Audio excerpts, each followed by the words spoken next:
मुंबईच्या वरळी डोममध्ये महायुतीची पहिली प्रचार सभा सुरू होती। त्यामध्ये बोलताना मुंबई भाजपचे अध्यक्ष अमित साटम यांनी उल्लेख केला रशीद मामूंचा। उद्धव ठाकरे रशीद मामू सारख्या व्यक्तीला प्रवेश देतात असं म्हणत त्यांनी ठाकरेंना घेरलं। अर्थात साटम यांची ठाकरेंवर टीका करायची ही पहिलीच वेळ नव्हती। उद्धव ठाकरेंकडून बाण निघून गेलाय, आता फक्त खान राहिलाय अशी टीका त्यांनी याच रशीद मामूंच्या प्रवेशावरून केली होती। रशीद मामू हे छत्रपती संभाजीनगरचे माजी महापौर। डिसेंबर महिन्यात त्यांनी शिवसेना भवनात ठाकरेंच्या शिवसेनेत प्रवेश केला। त्यांच्या प्रवेशावरून अंबादास दानवे आणि चंद्रकांत खैरे या ठाकरेंच्याच दोन नेत्यांमध्ये सामना रंगला। पण रशीद मामू यांच्यामुळे मामू फॅक्टर अगदी राज्यभरात गाजला। एका बाजूला रशीद मामू आणि दुसऱ्या बाजूला मामू फॅक्टर संभाजीनगरमध्ये ठाकरेंची अडचण कशी करू शकतो समजून घेऊया या व्हिडिओमधून। नमस्कार, मी दिव्या आणि तुम्ही पाहताय बोलभिडू। अब्दुल रशीद खान उर्फ रशीद मामू 1997 ते 1998 या काळातले छत्रपती संभाजीनगरचे महापौर। काँग्रेसचे नेते म्हणून रशीद मामू संभाजीनगरमध्ये प्रसिद्ध होते। पण महानगरपालिका निवडणुकीच्या पार्श्वभूमीवर रशीद मामूंनी काँग्रेसमधून उद्धव ठाकरेंच्या शिवसेनेत प्रवेश केला। त्यांच्या प्रवेशासाठी अंबादास दानवे यांनी पुढाकार घेतला होता।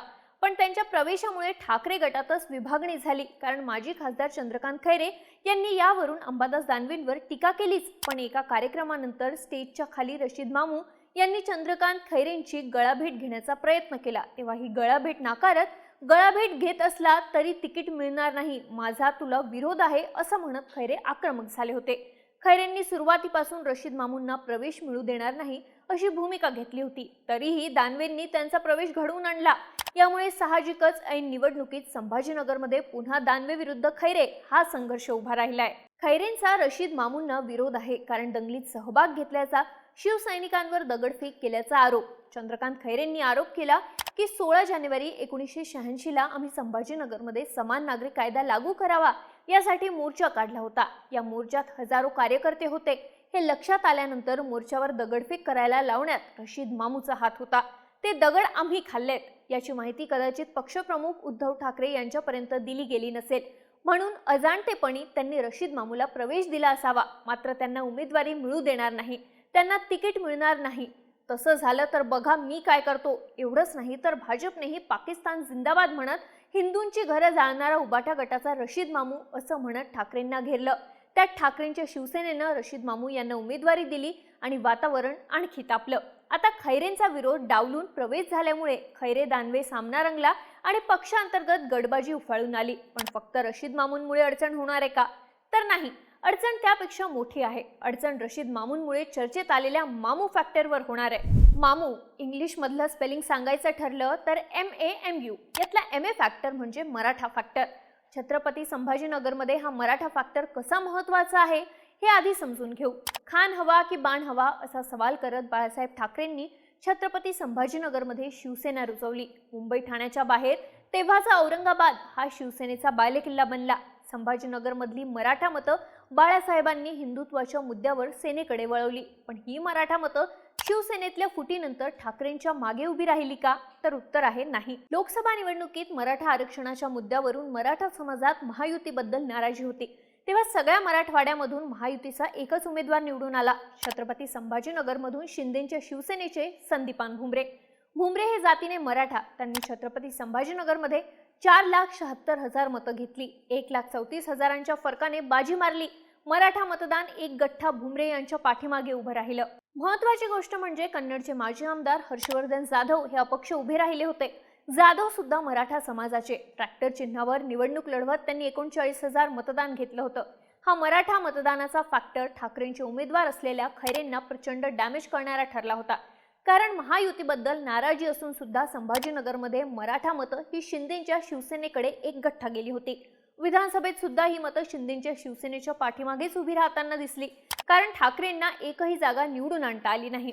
म्हणजेच हा MA फॅक्टर संभाजीनगरमध्ये ठाकरेंकडून आधीच निसटल्याचं चित्र तयार झालं। त्यात रशीद मामू यांचा प्रवेश आणि त्यांना उमेदवारी दिल्यानं 50,000 हिंदू मतांचं नुकसान होईल असा दावा चंद्रकांत खैरेंनी स्वतःच केला। मराठा मतदारांमध्ये हिंदुत्वाचा प्रभाव मोठा आहे, जो रशीद मामू यांच्या प्रवेशामुळे ठाकरेंच्या शिवसेनेला बॅकफुटवर ढकलू शकतो। कारण लोकसभा आणि विधानसभा निवडणुकीत छत्रपती संभाजीनगरमध्ये मराठा मतदान एक गठ्ठा शिफ्ट होतं हे दिसून आलेलं। त्यामुळे दंगलीचे आरोप, हिंदुत्व, पाकिस्तान जिंदाबाद म्हणाल्याचे आरोप यावर रशीद मामूंचा प्रवेश मराठा मतं आपल्याकडे वळवण्यात ठाकरेंची अडचण करू शकतो किंवा हे मतदान शिंदेंकडे पूर्णपणे शिफ्ट होऊ शकतं. आता बोलू MU म्हणजे मुस्लिम फॅक्टर बद्दल. रशीद मामू यांच्यावर दंगलीचे आरोप आहेत. त्यांच्यावर शिवसैनिकांवर दगडफेक केल्याचे, हिंदूंच्या घरांना आग लावल्याचे आरोप आहेत. हे आरोप त्यांना प्रवेश दिल्यावर चर्चेत येणार, आपल्याला डॅमेज करणार याचा अंदाज ठाकरेंना, दानवेंना नसेल का? तर उत्तर आहे अर्थातच अंदाज असणार. मग तरीही त्यांना प्रवेश का देण्यात आला? त्यांना छत्रपती संभाजीनगर महानगरपालिका निवडणुकीत ठाकरेंच्या शिवसेनेकडून उमेदवारी का देण्यात आली? याचं कारण आहे मुस्लिम मतं. आकड्यांमध्ये सांगायचं तर छत्रपती संभाजीनगरमध्ये 30.79% मुस्लिम लोकसंख्या आहे. हा मुस्लिम मतदार कधी शिवसेनेच्या बाजूला नव्हता. आधी एक गठ्ठा मुस्लिम मतदान हे काँग्रेसला व्हायचं. त्यानंतर यात MIMची एंट्री झाली आणि खासदार निवडून आणण्यापर्यंत MIMची ताकद पोहोचली. पण 2024च्या लोकसभेत ठाकरे आणि काँग्रेस एकत्र असल्यानं मुस्लिम मतांमध्ये ठाकरेंचाही वाटा तयार झाला. आता महानगरपालिकेत काँग्रेस सोबत नसल्यानं ठाकरेंना ही मुस्लिम मतांची जुळणी स्वतःच्या ताकदीवर करायची आहे. त्यासाठीच रशीद मामूंना प्रवेश देण्यात आल्याचं स्पष्ट आहे. पण आता हा प्रवेश देण्यात आला असला तरी मुस्लिम मतदान ठाकरेंकडे वळेल का? तर याची खात्रीही देता येत नाही. कारण MIMचा होल्ड.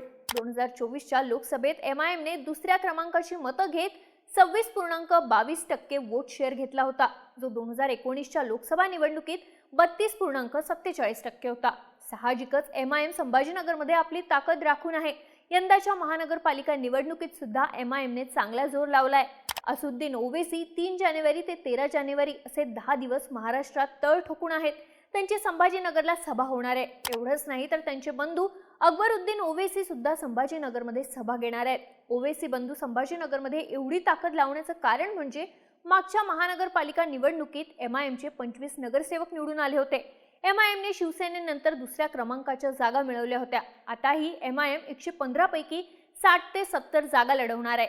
त्यामुळेच ठाकरेंनी रशीद मामूंच्या माध्यमातून मुस्लिम मतांवर डाव खेळायचा प्लॅन केला असला तरी MIMची ताकद बघता ठाकरेंसाठी MU फॅक्टर आपल्या बाजूने शिफ्ट करणं हे सोपं नसणार आहे. इथंही ठाकरेंची अडचण आहेच.